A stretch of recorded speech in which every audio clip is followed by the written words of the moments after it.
Shalom, and welcome to Hebrew Bible Secrets with your host, Rabbi Beaton. We are reading today from the book of Luke, starting at chapter 14. Luke, chapter 14, verse 1. 1.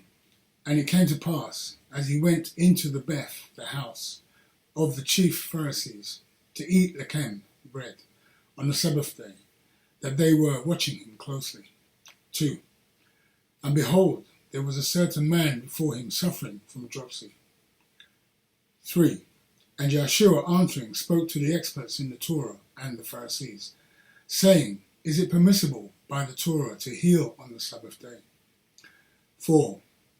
And they held their shalom, and he took him and healed him and let him go. 5. And answering them, saying, Which of you shall have a donkey or an ox fallen into a pit, and will not straight away pull him out on the Sabbath day? 6. And they could not answer him to these things. 7. And he put forth a parable to those which were invited, when he marked how they chose out of the chief rooms, saying to them, 8. When you are invited by any man to a wedding, do not sit down in the place of respect, lest a more honourable man than you be invited of him. 9. And he that invited you both comes and says to you, Give this man your place, and you begin with shame to take the lower place. 10. But when you are invited, go and sit down in the lowest place, that when he that invited you comes, he may say to you, Friend, go up higher. And then you shall have respect in the presence of the guests that sit at the table with you. 11. For everyone who exalts himself shall be humbled, and he that humbles himself shall be exalted. 12.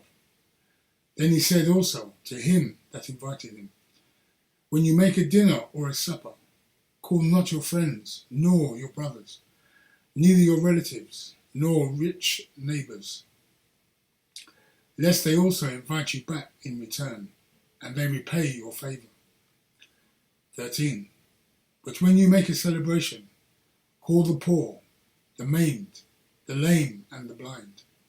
14. And you shall be blessed, for they cannot repay your favour, for you shall be favoured at the resurrection of the righteous. 15.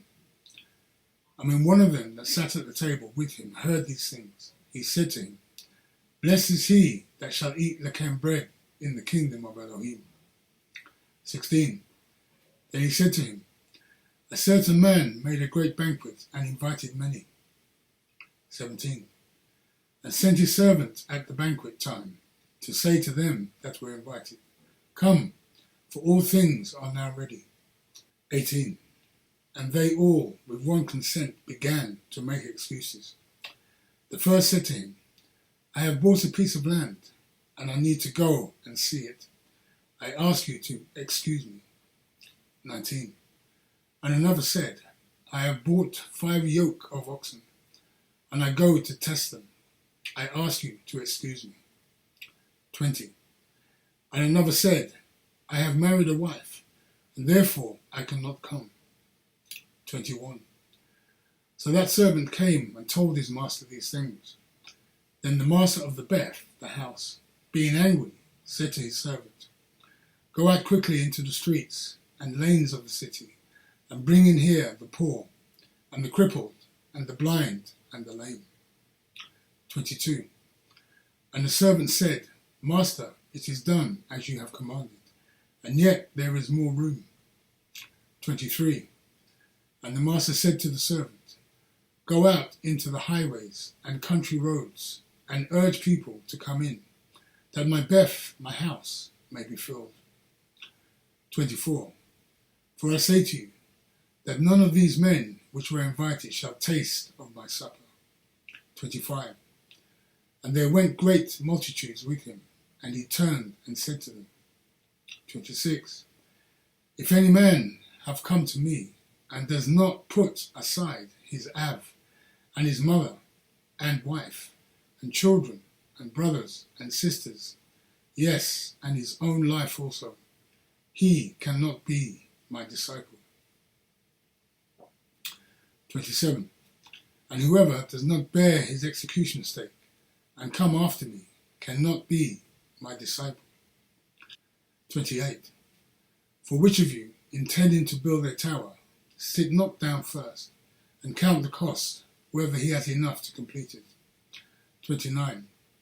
Otherwise, after he has laid the foundation and is not able to finish it, all who see it begin to mock him. 30. Saying, this man began to build and was not able to finish.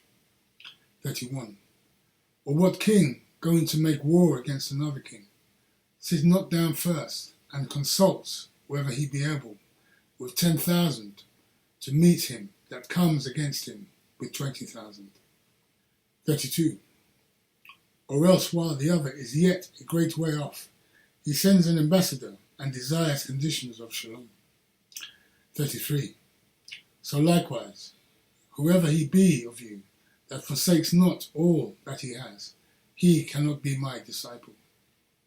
34. Salt is good, but if the salt has lost its taste, wherewith shall it be seasoned? 35. It is neither fit for the land, nor yet for the dunghill, but men cast it out. He that has ears to hear, let him hear. Okay, so that's the end of chapter 14. So let's go back and have a look at some of the footnotes in chapter 14. So the first footnote we have is in verse 26. If any man come to me and does not put aside, okay, so not put aside. Okay, let's have a look at this. So most Bibles translate this word wrong. It is not hate, but the Aramaic tells us it is the word sown, which means to put aside. The Torah prohibits us from hating our enemies, considering the second most important commandment is to love your neighbor, and we are to respect our parents. Okay, so the word means to put aside, not to hate. Okay, sown, to put aside. Okay, let's go to the next footnote, and it's a continuation. So, and does not put aside his Av, his father, and mother, and wife, and children. Okay, so we have a footnote for children. So we have here, remember the disciples, put aside all their families, and the same principle applies to others. Okay, so let's go to the next footnote, which is in verse 34. Salt is good, but if the salt has lost its taste, wherewith shall it be seasoned? Okay, so let's have a look at this. Shall it be seasoned? So all sacrifices were seasoned with salt. Leviticus 2:13.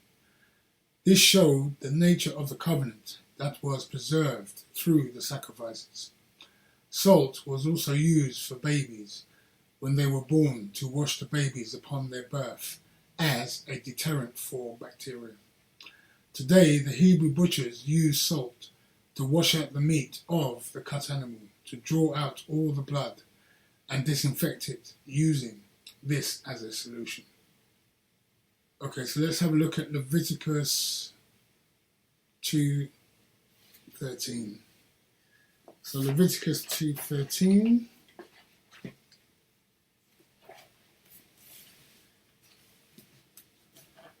So Leviticus 2:13, and it reads, and every grain of your grain offering shall you season with salt, neither shall you suffer the salt of the covenant of your power to be lacking from your grain offering. With all your offerings you shall offer salt. Okay, so there you have it. Okay, so that now brings us to the end of Luke chapter 14. And I thank you for watching, and I hope to see you on the other side. This is Rabbi Beaton saying, Baruch Shem Kivod Malkuto Le'olam Va'ed. Benevolent be the name of his esteemed kingdom, forever and ever and ever. Amen. Thank you for watching. Shalom, shalom.